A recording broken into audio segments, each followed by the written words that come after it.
بسم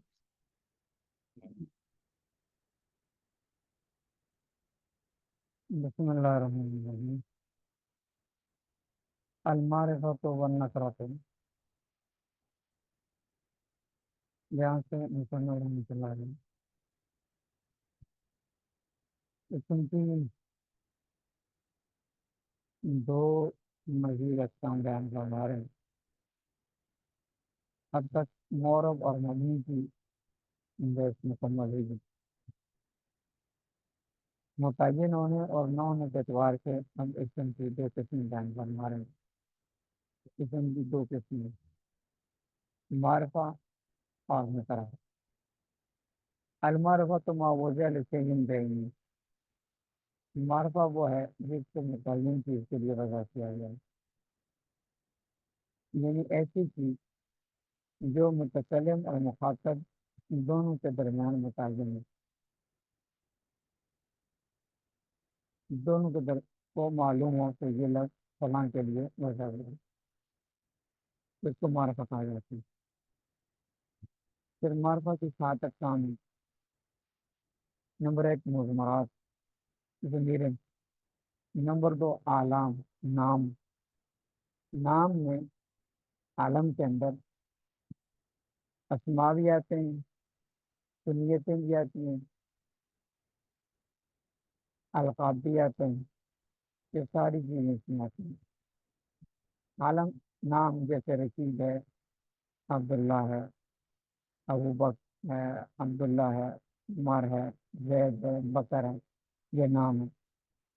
اور کنیتیں جیسے ابو عبداللہ ہے، ابو بکر ہے، ابو حنیفہ ہے، ابو یوسف ہے، یہ کنیتیں ہیں جن کے شروع میں ابن کا لفظ ہو یا ابن کا لفظ ہو، ابن مسعود، ابن عمر، یہ کنیتیں ساری۔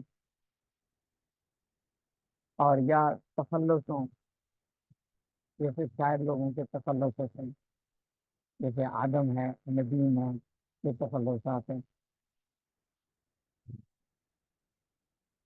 یا آ، کلمی نام ہوتے ہیں، اپنے ادیبوں نے نویسوں نے اپنے لیے ادبی نام رکھے ہوئے ہوتے ہیں، کلمی نام ان کو کہتے ہیں۔ اسی طرح القاب ہیں، ہاں اچھے القاب ہوں جیسے صدیق ہے، فاروق ہے، غنی ہے، حیدر ہے یا کرار ہے، مرتضیٰ ہے، یہ سب اچھے القاب ہیں۔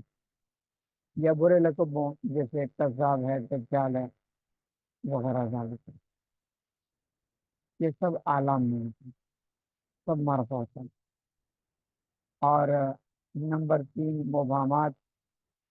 مبہمات کی 2 قسمیں ہیں، مبہم چیزیں، موصولات اور اسماء اشارات، یہ دونوں مبہمات میں ہوتے ہیں۔ اور یہ 2 ہو گئے تھے، 3 4 ہو گئے۔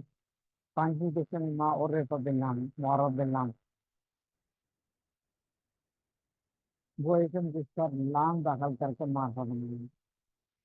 الف و لام سارے مصنف رحمۃ اللہ علیہ نے نہیں کہا، صرف اللام کا ہے، جو امام سجدہ سمجھ گیا کیونکہ عارف تاریخ ان کے نزدیک صرف لام ہے۔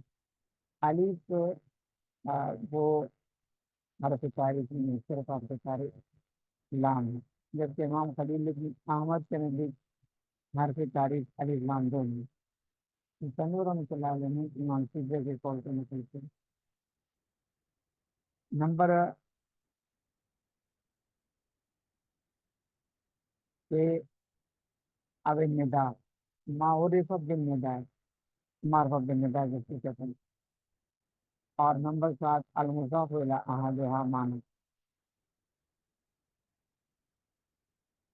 کہ وہ لوگ جو معرفہ بالندا کو چھوڑ کر باقی 5 میں سے کسی ایک کی طرف پر نصاب ہو، اور وہ اضافت معنی ہے، لفظی نہ ہو، تو وہ بھی معرفہ ہے۔ ضمیر کی طرف مضاف ہو یا عالم کی طرف مضاف ہو، موصولات کی طرف مضاف ہو، اس میں اشارہ کی طرف مضاف ہو، معرف بالعام کی طرف مضاف ہو۔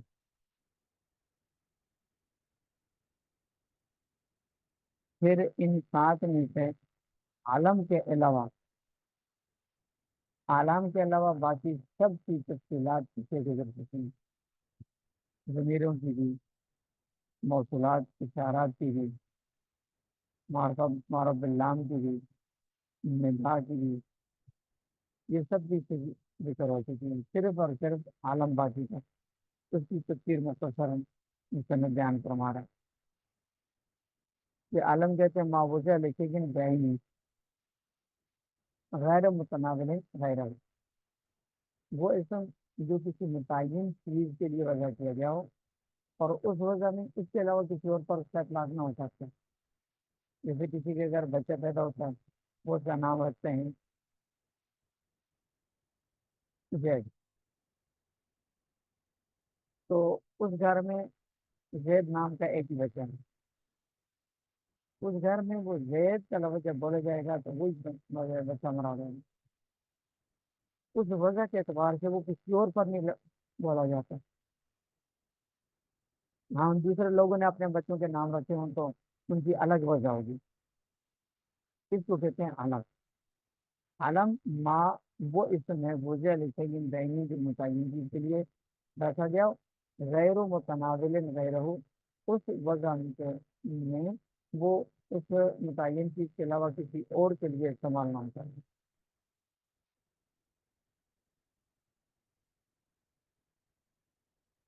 بے وزن واحد اس ایک وجہ کے ساتھ، وہ عارفها ضمیر المتکلم،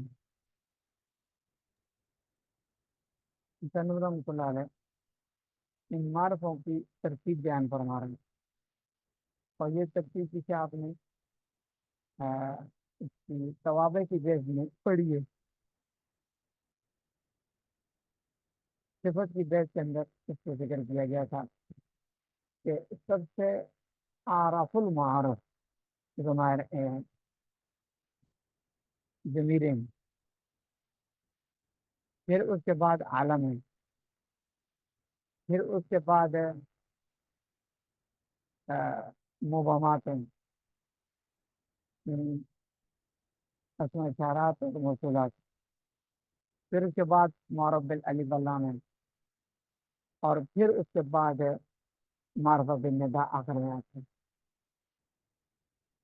اور معرفہ بالاضافت کا وہی حکم ہے جو مضاف الیہ کا ہوگا، یعنی مضاف اسی درجے میں ہوگا جو اس کے مضاف الیہ کا درجہ ہے، ضمیر کی طرف مضاف ہو سر معرف ہو تو اس کا درجہ ضمیر کے ساتھ ہے، اس میں اشارہ اس میں موصول کی طرف مضاف ہو تو ان کا درجہ ان کے برابر ہے،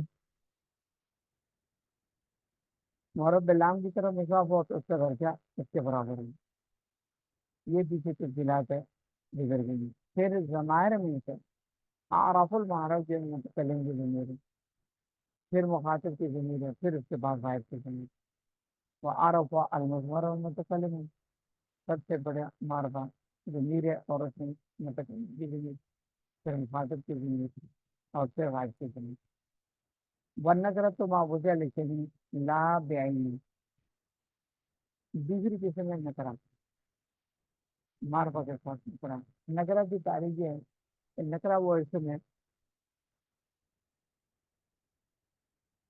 جو غیر متعین چیز کے لیے وضع کیا جائے، جو نہ مخاطب کیا متعین ہو نہ متکلم کیا متعین، اس کو نکرہ کہا جائے،